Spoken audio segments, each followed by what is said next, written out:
Good morning. Welcome aboard Pride of Baltimore 2 this last Friday of May in the year 2020. My name is Jan Miles and you've joined Coffee with the Captain. And behind the camera is Chief Mate Jeff Crosby. Oh, good morning, everyone. I hope you're doing well on this Friday morning. I'm going to start off with a question that is very frequently asked, especially when we're open to the public on deck tours. How many crew do we have? We're a crew of 12, and that's the captain and several officers and several hands and a full-time cook. Okay. So a crew of 12. Can you break down what those positions are? How many of which type? Well, they come from, all the folks that make application come from around the country. Maryland doesn't get that many applications. We don't get very many Maryland applications over the years, and it's a big commitment because it's a live aboard position, and that's required because the ship's movements are quite varied and distant. We're getting around Maryland on the one hand, we're also getting around the country and far off places. So the captain is the overall mariner of the ship itself and a representative of the company's mission. So that person is the go-between in terms of all the planning with the office and then all the execution with regards to not only just sailing the boat and caring for the crew and abiding by regulations and knowing how to sail the boat, but also being a spokesperson for the mission and guiding crew to be also spokespersons for the crew. And so when the crew come, there's a lot of time spent, as you know, Jeff, with aligning the crew to what that story is, what that purpose is. And while all the other traditional ships around the country are public access programs, and they're very aware of that relationship and how it feeds the ability to pay for the ship's operation, the Pride's mission is less programmatic and more storytelling and reminding people of history and show and tell. And so channeling that energy and that knowledge base of the crew can be a little tricky. We're building it off of a basis that already pre-exists in these crew because they've been on these other vessels. But then helping the crew understand it's not just one story. It's not just we're doing science. It's not just we're doing learn how to sail. We're actually talking about a country history and the development of the country and the renaissance of a city in the modern era. So it gets pretty confusing. So we're all prepped for these people to come aboard, and then the next thing we hear is, so how many people are on the boat? Right, yeah. Why is the wheel on backwards? Yeah. So breaking it down, the chief mate is involved with supporting the captain and the company with regards to all that I've just described about that, but getting into the weeds a bit, and then and in the sense that it's the minute-to-minute guidance to the crew, as aided by the second mate. And there's a little bit of channeling that goes on. The second mate has some traditional and some specifically different for this ship responsibilities. And one of the traditional ones is the business of the chart management, safety gear management. We do the ship has over the years has developed a pretty decently described protocol of a monthly check of safety gear and a quarterly check of equipment and system operations. Then we shift to the bosun. The bosun we use a little bit differently than is traditional. Bosun, quite often in traditional days, was a day worker. Oh, about sure. Caring for the ship, caring for the rig, and participating in that regard. Can you describe what a day worker is as opposed to just a normal crew member? Oh, sure, yeah. So the vessel's in voyage mode, so it's moving between place to place, and so that's day after day after day of sailing, night and day, nonstop. And the day worker does not stand an overnight watch, does not even stand a day watch, is a person who goes and does ship maintenance, whatever is required, on a day work basis, so an 8-hour day. Sure. So we don't do that. In fact, that's pretty rare even in the modern day for these traditional boats, because the crews are as minimal as possible within regards to their certificate of inspection, as well as the function thing. So our bosun is an assistant to the mate, dealing with priorities or establishing priorities of care, and also a bit of a focus on the rigging, while being helpful managing how equipment aboard the boat is stored. So we have a paint locker area, so making sure that is stocked properly and managed properly and taken care of properly, because it can get pretty messy if it's not cared for. Yeah. But it's also a watch stander. But not just an ordinary watch. It is also a watch leading standard standard when we're doing overnight stuff. And so we found, and I found anyway, in the last 40, 50 years, is that there are deckhands that get a lot of experience but haven't gotten licenses yet, and are somewhat wondering if they should, because they have these other skills that they do and can raise their rate of pay because of those skills. But we'll use them based on their boat knowledge, because they have a lot of boat knowledge, handling small boats as well as caring for them. So they can be a pretty good extra watch leader. Now, all these watch leaders, chief mate, the second mate, and the bosun, 4 hours on, 8 hours off, that sort of thing, they're all working with the master on an on-call basis. So they're always talking to the master with regards to change and with the change of the watch. So the master is sort of a removed observer, is being advised by all these folks. We get to the engineer, also a watch stander.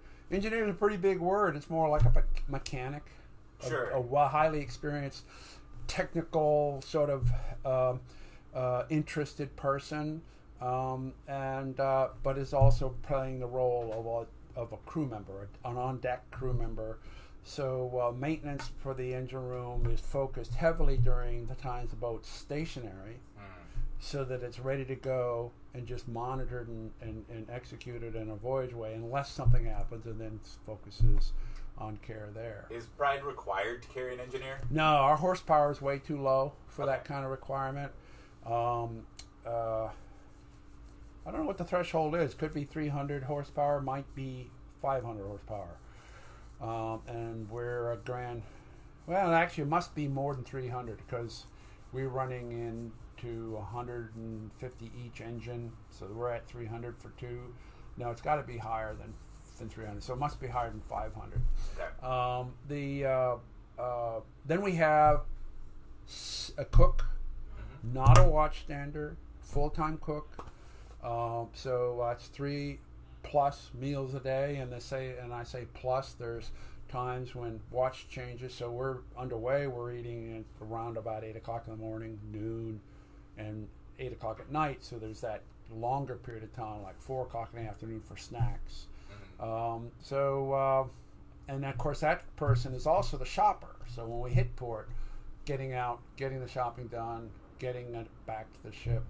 So it's a big challenge, and it's a lot of morale-related function of keeping the master advised and the mate advised on anything they're seeing that's a little bit different as the crew pass through the galley. Why is that falling under the cook's responsibility? Because of proximity to the crew. Yeah. So in this boat, and it's pretty common, the officer quarters are somewhat removed from where the crew quarters are. And while we might eat together, there's a certain amount of distance, and that distance means that you don't see things. And if you're day sailing, you see the crew act all the time. And between day sailings, you're seeing that happen. But when you're overnighting, there's a fair amount of distance, and so the cook is the one who sees everybody more than once a day. Yeah. And so I tasked that person with, whisper in my ear if you're seeing something. And oh, by the way, you've got some morale responsibility. Like, don't forget the birthdays. Yeah. So, because I'm not going to remember. You got to remember. Don't forget the birthdays. Don't forget to fill up coffee. Yeah. At least, well, actually, the coffee thing is in the morning. We actually use, when we're doing 24/7, we switch over to the watches, making sure that before they get off watch, they prep for the on watch, because it's otherwise a little bit silly. But when we're doing day work, like tied to the dock and other things, then yeah, we ask the cook to do what they can with monitor, keep an eye out on the coffee situation. Yeah, exactly. Yeah. So now we have 6 other hands on board the boat, and these folks have a wide variety of skills. They all have previous experience on traditional vessels, so they sort of know what they're getting into. They've thought about, they're leaving their first boat, where do they go? And maybe they'll be cautious about pride because it's a little bit demanding, and that's the word on the street. It's pretty demanding. And what are those demands? Well, it's just a long day. You hit port, and it's not, we did the voyage, we're done. It's a whole lot more work in port than it is at sea. So so they might hesitate and go to a second boat before they try to go for pride. But pride, while being complicated, even in local waters, the real draw is the chance to go out in the ocean. Yeah.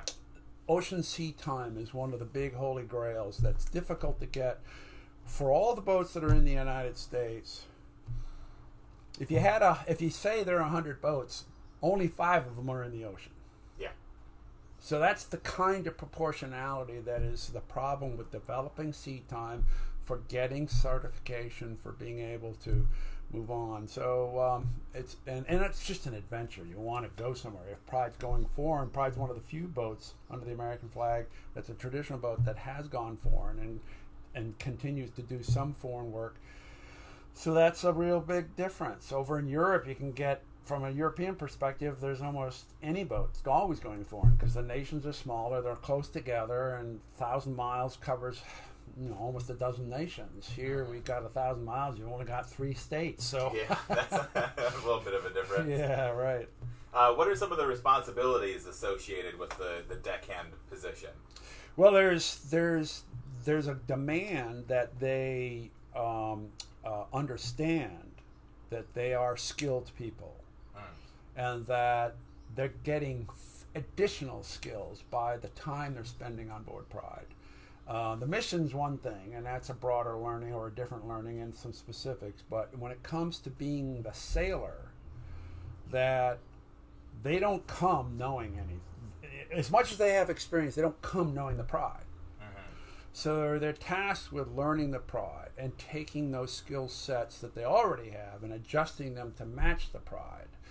And then they're also being asked what it is they have background in. So they might be divided into spheres of responsibility. So in the case of the Lazarette organizer, the Lazrat we use as a moniker, and there are other storage areas that require attending, in the sense like a coat closet. It gets out of order, go back and get it into order. With frequent use. So someone might have some very strong, and then there's also assisting the engineer. So there could be that area. They'll learn more by doing. Sure. So they'll assist the ship's mechanic, systems engineer guy or gal. We've had them is a chance to learn what that's all about. And be a real aid, because we are a 24/7 operation when we're stuck to the dock, because there's live aboard scenario, and so there's always this business of say for instance you're at the dock, you got a day sail. That whole process of electrical connection and unconnecting, it can get to be dreary because it's repetitive. Or it can get to be, we haven't done this in a long time because we've been crossing an ocean or going for 2 weeks straight, like up into the Great Lakes. So there's a chance to come to terms with this business of, I used to know how to do this. I shouldn't be asking, I should be reading up on it, and all these other kinds of professional responsibilities. But then not making decisions final on your own. If you're in doubt, always check. So there's a lot of demand on the crew. I often say to them that they're already professional. So in order for them to be more professional, it's up to them to study. It's up to them to not forget. It's up to them to ask questions and not invent answers. because there's a lot available to them in a ship like this compared to the rest of the fleet because of what she does and how complex she is. So if you gather in the slack, you'll go away with a great deal more awareness than you had before. And that's true for any vessel. And this vessel just happens to be a little bit different than most of the rest of the fleet, which tend to be somewhat simpler schooner rigs. They don't have a loose-footed foresail. They don't have a square topsail. They don't set a stunsail. So, it's a great opportunity for professional development. I keep asking them to understand that and go with that. Sure, absolutely. Kind of getting a little bit more to the basics. In the deckhand job description, it has this phrase, hand, reef, and steer. Can you describe what those expectations are? Well, handing is referencing to being able to understand how to deal with a sail. Mm-hmm. So you set a sail, you take a sail. Well, what's happening in between? So when you take a sail, you're handing a sail and stowing it. So there's this whole business of how that works for each and every individual sail. Reef for the business, hand reef, and what were the three words? Hand reef, and steer. Yeah, reefing is the whole business of reducing a sail. It's designed to be reduced in size. So in the case of our square topsail, that's a little different than reefing the mainsail. Sure. With a loose-footed foresail, we don't often reef that, but it's actually a lot simpler than it might appear. And so that's a curve that's a bit different coming from other vessels in the United States fleet. Steer, every vessel is different. And when you're going into overnight work, and not a lot of the vessels of the fleet do that. Not that they don't, but they don't regularly. For instance, here in Baltimore or in Maryland, we have school-related operations. Lady Maryland, Zigsby, and the Sultana. How many times are they working after dark? Almost never. So we're doing that quite frequently. There's the business of the power of the rig versus the undulation of a sea. There's the business of the wind gusting and not gusting. It's really, really amazing how long it takes for someone to grasp between looking at the compass, looking at the horizon, and handling the wheel, that they have actually a lot to do by my demand, which is steer small. Yeah. Not 5-10 degrees here, not 5-10 degrees there. And it's not set it and forget it. It's a constant motion thing. Now, once they grasp it, then they're sharp as nails. But so hand, reef, and steer. Every vessel's different. You can't be really solid on a boat like the Lynx and be really solid here right off the bat. There's a lot of similarity between the boats, but they are not the same, and they act differently. So hand, reef, and steer is an awareness for the differences, accepting the differences, applying your previous knowledge with regards to the differences, and then never forgetting that new boat that you're on while you're on it. But then you don't go to the next boat and say, oh, that's not the way Pride does it, any more than we say that's not the way. We're going to listen to the idea that's not the way Lynx does it. It's just, okay, it's not about right and wrong. It's about what's applicable to the vessel. And hand, reef, and steer requires a big respect factor, too. And so you get a lot of pride. I had learned this on another boat. Okay, good. You learned that on that boat. That boat, and that works well on that boat, but welcome to this boat. Yeah.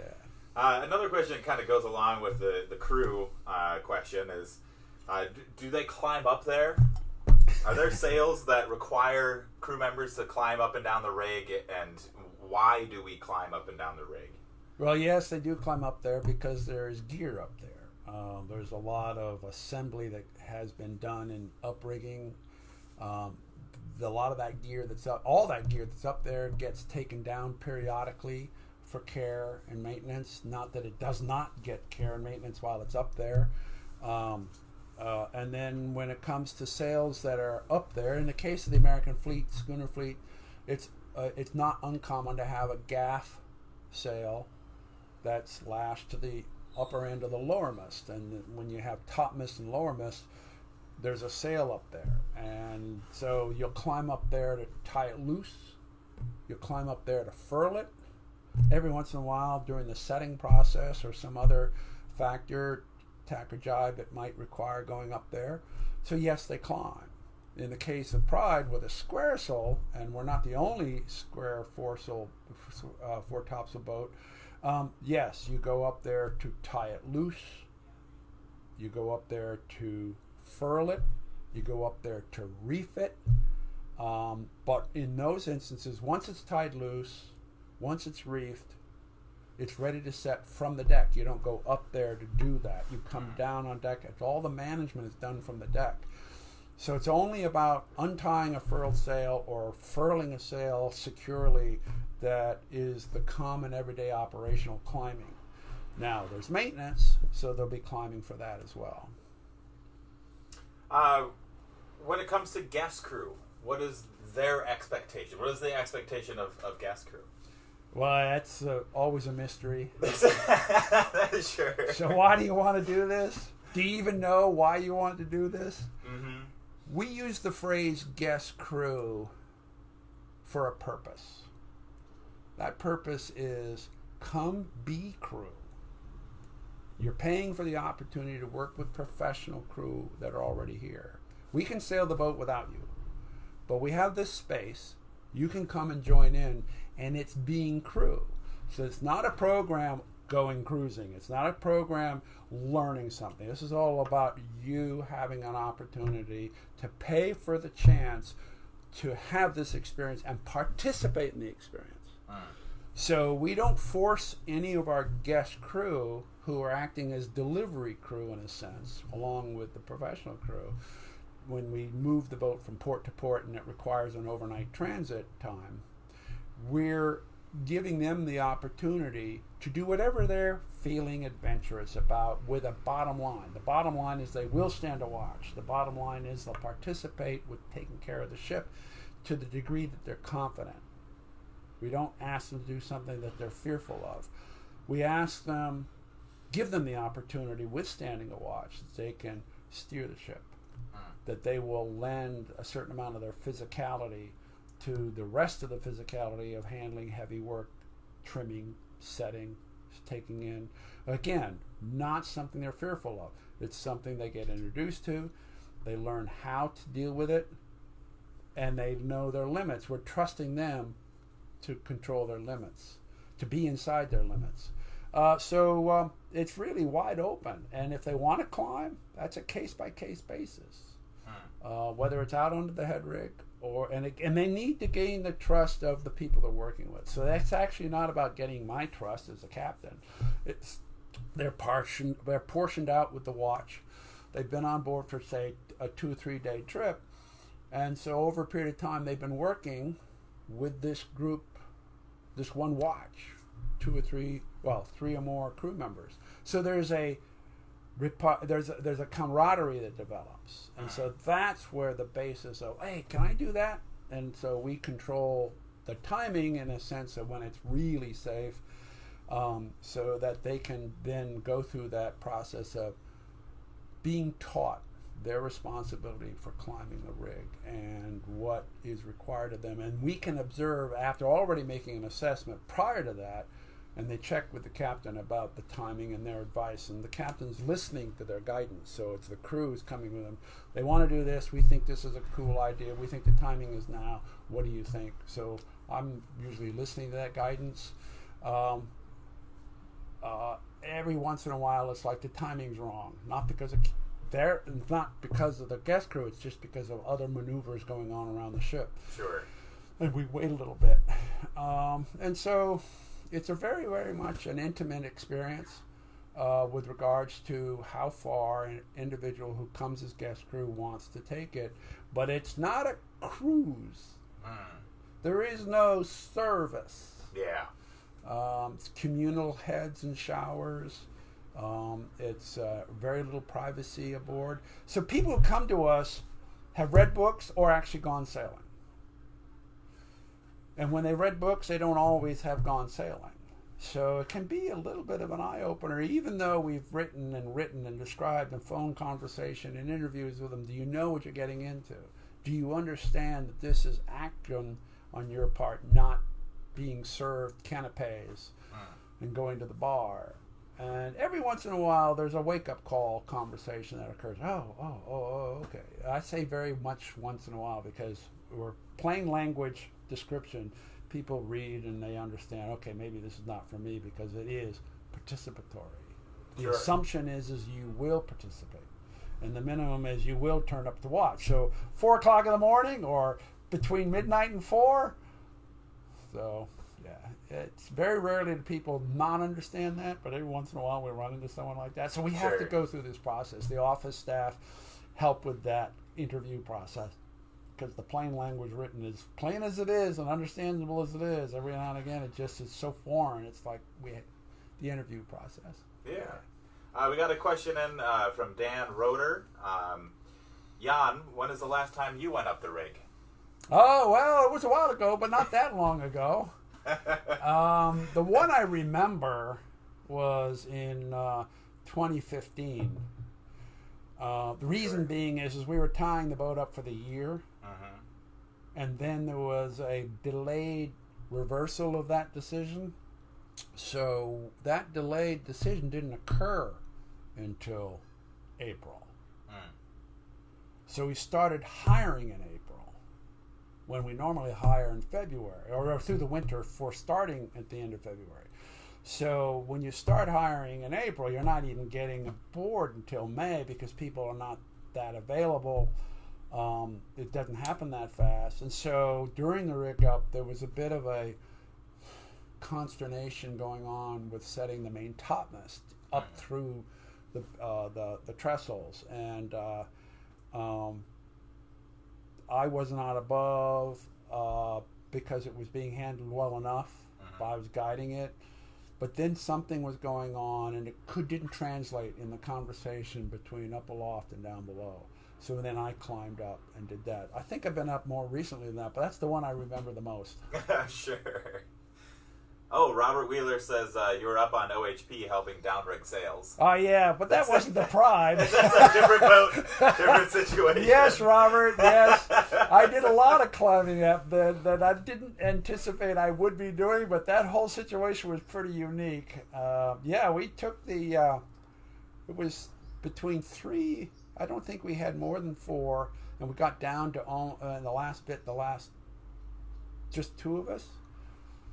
Over a period of 4 days, I think it was, we took all the sails off the Oliver Hazard Perry.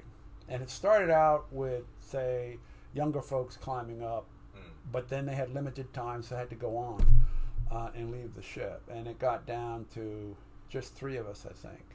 And I kept assessing where it would be that I would be helpful, because there are some areas where even if I could climb up there, I might not be very helpful, right? Sure. So I was very careful about making sure I targeted with a complete, this is great, beneficial, all that sort of stuff. So I worked with mostly the courses. I don't think I did much with the topsails. I might have, I just don't recall. And, but she's a big rig. Climbing her, she doesn't have a lot of rake. Yeah. She's huge, and yeah, it was a sad situation, but I think we helped the boat a lot by getting the sails down for the winter. Yeah, absolutely. All right, well, kind of shifting gears here. I want to talk about differences between Pride 2 and 1812 Chesapeake Bay privateers. One of those differences I want to talk about is the interior. So how does the interior of Pride 2 differ from a boat that would have been built in the 1800s? It's my understanding that the earliest, most comprehensive research about Baltimore Clippers is Howard Chappell's works. Now, all those works that he published are based on the post-Depression era of public works, and there was a bunch of hiring for researching not only architecture that was part of the American history, but also American watercraft, historical watercraft. And so during the 1812 war, the British captured a number of privateers, and they were pretty diligent about recording their dimensions. And what I mean by that is they recorded the hull dimensions and they made drawings of the hull dimensions and how they were constructed. And they provided some dimensions of the rig, but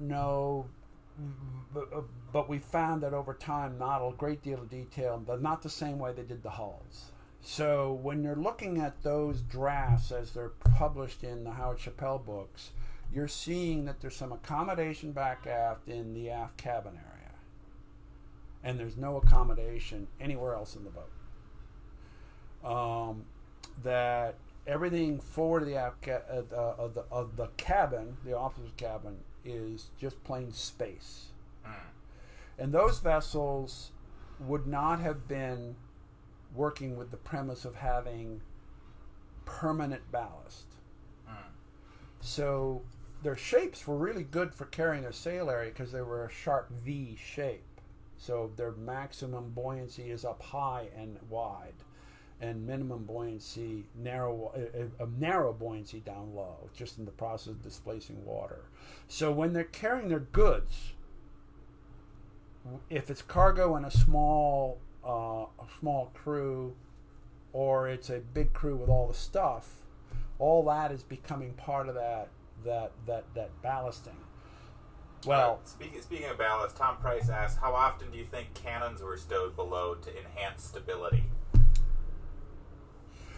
I don't know, and I've not read enough, and I don't remember reading enough, but I gotta say that if it's an 1812 war era, they're not going to put the cannons down below and then bring them up and down below and bring them up. The business of the synapses of what they're hunting and when they would find it and what they would need to do or run away from the Navy, I think would be too fast. Too short, but that's just a supposition on my part. I don't remember reading if they put them up and down. Now that doesn't mean it didn't happen. I'm just saying that in the context of their voyage. Right. So you could probably, and then of course the problem is if they're down low and you're carrying a lot of other stuff, then you've got to move stuff out of the way to get them up. Because carrying a cannon only 3 feet below where it would be on deck has its value. But its real value is when it's going to be 6 or 8 feet below where it's stuck. Right, getting it. And what's down, between that? So I would say that it's that time on the water, because you're not with power and engines as we understand life on the water today, evolves over whatever the wind is doing. So if the wind is blowing pretty hard and you're being chased down by the Royal Navy, not having the cannons on deck might be pretty distracting from sailing away from them. There are stories of dumping cannons over the side in a runaway. You're trying to reach away, and you're lightning boat. Well, especially approaching shallow water if you think you can. No, I don't know. Maybe I just don't recall. That's a feasibility too. So I don't know that they would make a habit of keeping them down below during privateering. So the space involved is just, I don't recall reading what the space below was like for a privateer, except that you can extrapolate that you got a boat the size of this vessel, and you got 100 people on board. Maybe 4 to 6 of them are living back aft here, but everything else, the galley cooking business, if there's any cooking going on, everything is happening up forward of that point of the cabin, and it's just got to be higgledy-piggledy. It can't be a set of hammocks or a bunk, or you just throw yourself wherever. Now, the Chasseur, slightly bigger than this vessel, after the 1812 war, she did a cargo run. She went to Asia and back again around Africa. She would not have had 100 people on board. And I don't know that she would have carried very many cannons, probably few, because she would have wanted to carry a lot of cargo instead. And a boat that size, 10 to a dozen people would have been quite feasible in those days to sail a vessel in general peacetime. And so, except for maybe pirates. So, and she's reputed to have, on her return leg, made it so fast to the mouth of the bay from Asia, that around Africa, that timing held for more than 20 years before anybody else bought it or did better. So, but in the case of down below, cavernous. Yeah. And if you carried, because you were light, you carried anything because of ballast, because you were more or less empty, it would be put in on top of the covering of the ceiling and just be held till sometime in the future when you convert it to something else. And And how does that differ to what we see now? Well, what we see now is because we're able to construct a boat with ballast, permanent ballast. We actually have to in order to have our certificate of inspection for day sailing and voyaging.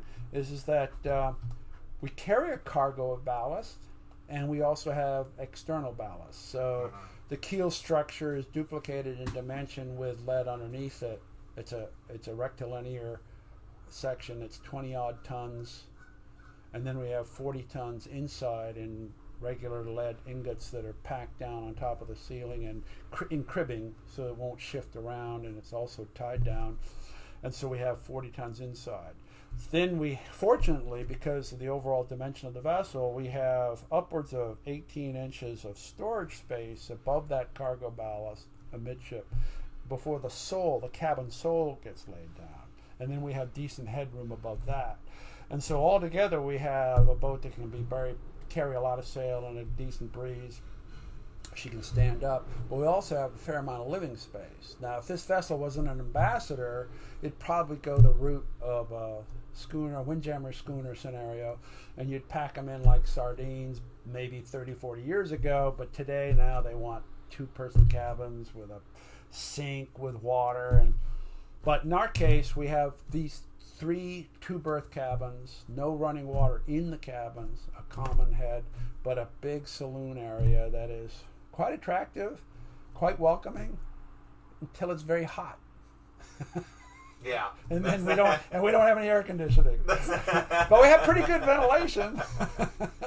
So overall, just a lot more comfortable than what you would have experienced in the 1812 and planned out for the Yeah. purpose. It's a fixed plan. Every berth is a bunk built in, Right. And meets the Coast Guard requirements for a proper space for sleeping, with access to escape if there's a problem. Designated alternate escapes, not just the one access route, but there's an alternate route that's part of the whole system. So yeah, we actually have a lot of elbow room on this vessel by comparison of a privateer, and then we probably still have more elbow room because we're not carrying cargo the way the Chasseur might have done. It did one that time.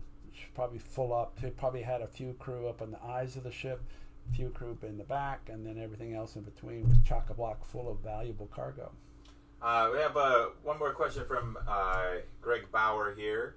Is there any maintenance required down below where ballast is stored? No requirement, but there is a conversation that comes up with our Coast Guard inspectors periodically about access and visibility rather than maintenance. They're curious as to how to look down at the construction of the vessels down low from the inside when there's a cargo of ballast. And that's a newer conversation than it has been in the last 50 plus years of the certification of these vessels.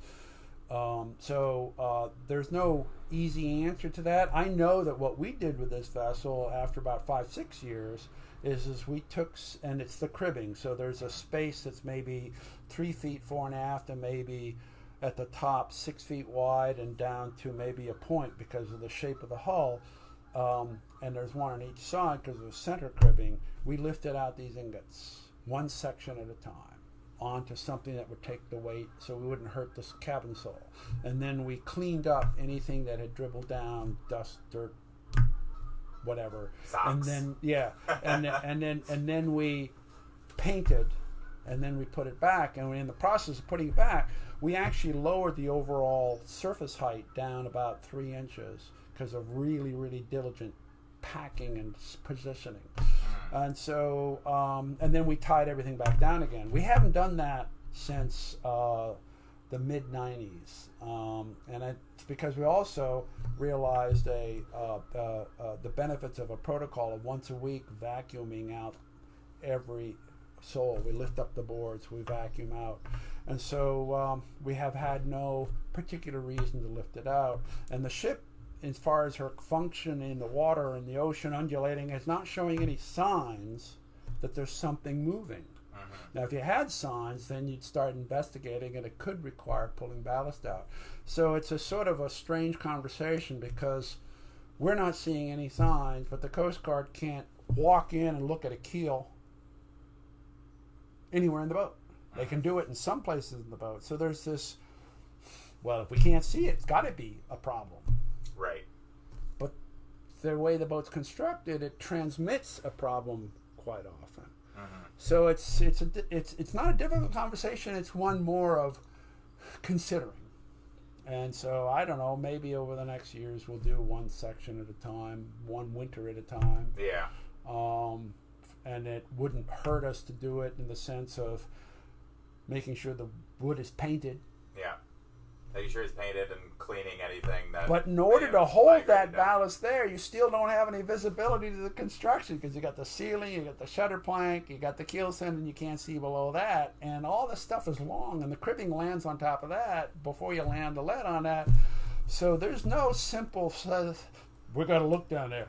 It ain't that simple. Yeah, good luck. So that conversation needs to be done with respect to what is the physical structure of the boat, and what are the concerns, and what are they based on, and so as long as that's a good dialogue rather than a presumptive one, then we're happy to try to inform or share it. Maybe with the business of oscilloscope cameras, we can eventually address get some a question of visibility as against having an argument about you got to take it apart. What do you mean got to take it apart? On the basis of what? There are no signs. The boat's not leaking. What are you saying?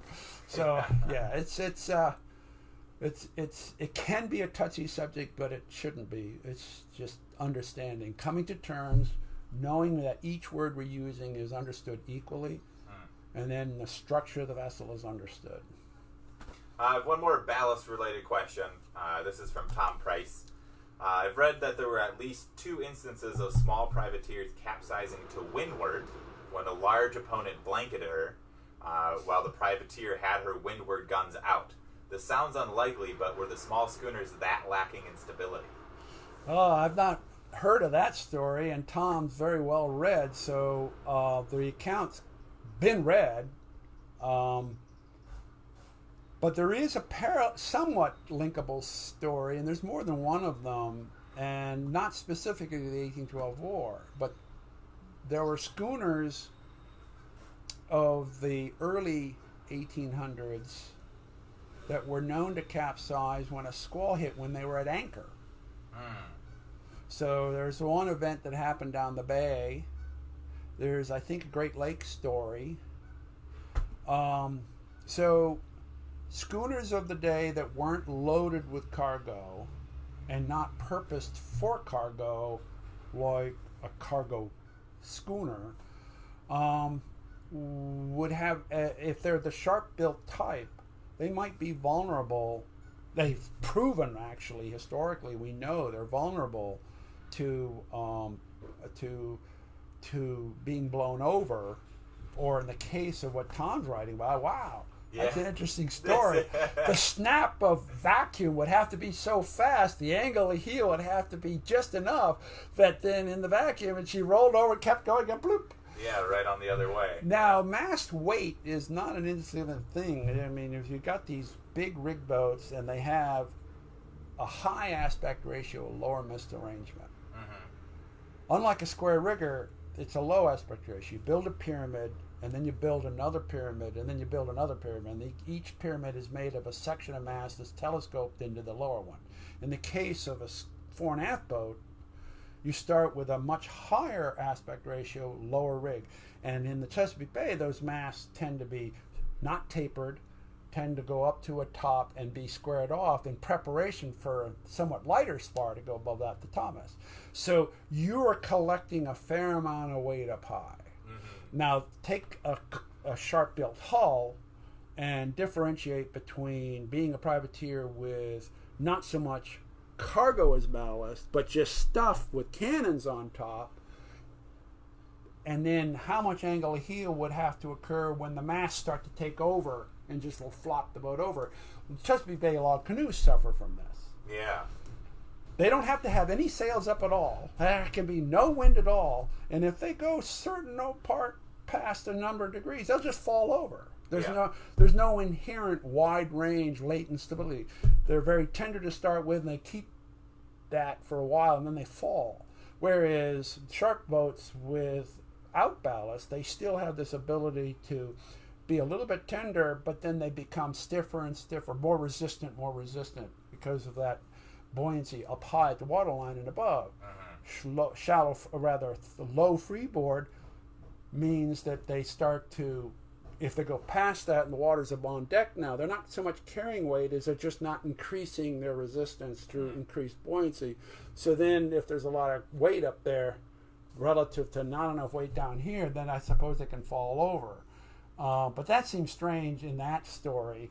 Whereas being blown over is another story. It's just constant pressure. It keeps blowing, it keeps blowing, it keeps blowing, and it goes over. Or it comes in as a huge gust, and it creates so quickly that the resistance building doesn't have enough time to collect before it's gone too far and falls over. Gusting is a dynamic factor that can overcome pretty much anything. Yeah. All right, one last question, and this goes kind of along with themes of frequently asked questions and goes along with the theme of being blown over. What's the worst storm you've ever encountered? Is there one? Is there one that just sticks with you?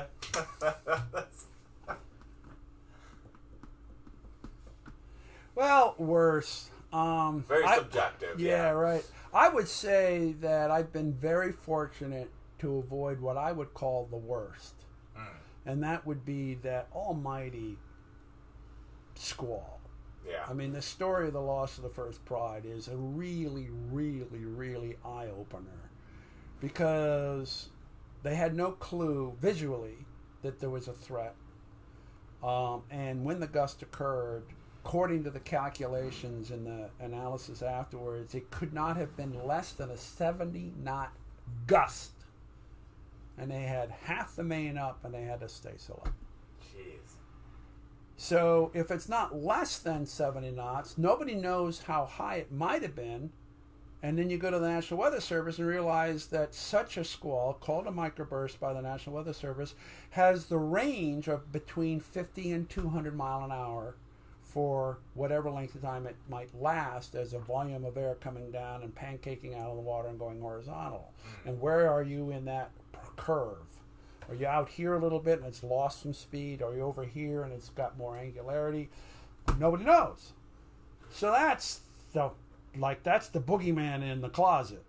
Now, when it comes to a systemic blow, we had the strongest one that I've been in for any of the prides, and I've been in stronger on other boats, is crossing Atlantic. We had a westerly. It was gusting 60, 65 for a little while, but otherwise was 50. And fortunately, we were in a bit of the remnant of the Gulf Stream going across the Atlantic, and so the wave cresting was in the area of 22 to 25, but the distance between cresting was really, really long. And so we were shortened down to a reefed foresail, because we were in a hurry, because we'd had a late departure due to being held on the coast by a different weather system. We were in Lunenburg for 3 days that we really needed to be underway for, but it was too dangerous, silly to go out. So then we were in a hurry to get across the Atlantic. We had a contract waiting for us at the beginning of the next month over in Copenhagen. And so we could have gone bare pole and done probably 8 knots, but having the reef foresail, we're making 9 and 10. And so we had whitewater on deck occasionally, but it was weird. Those whitewater occasions were when there was a reduction of pressure. In the process of reducing wind strength, the crests seemed to go vertical, and they would wander around like drunken sailors, and they'd slap the hull of the boat, and if the crest was higher than the rail, all that crest would come across the top and land on deck. So, but when the pressure equalized between the force of the wind and the water for a period of time, all that evened out. And we never had anything but maybe a crest hit the side at the deck edge, go underneath the bulwark, and run across the deck that way, just a little bit of water. But when it reduced down, these crests would act like drunken sailors again, and you could have one from weather, could have one from leeward. Oh, that's fun. We weren't suffering a lot of angle of heel because we were just running before the wind, and so but 22 to 25. Now, when I was quite a bit younger, I've seen some stronger weather. When I was really quite green at the age of 15, I was part of a delivery crew of an Alden yawl of about, I think, stem to stem, she was 50 odd feet. So her overall, with bumpkin and bowsprit, she was almost 70.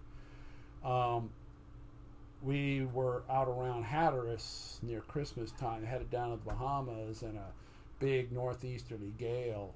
And that was monstrous. For me, I was the tallest guy on board, but I was the greenest guy on board. I was the youngest guy on board, person on board.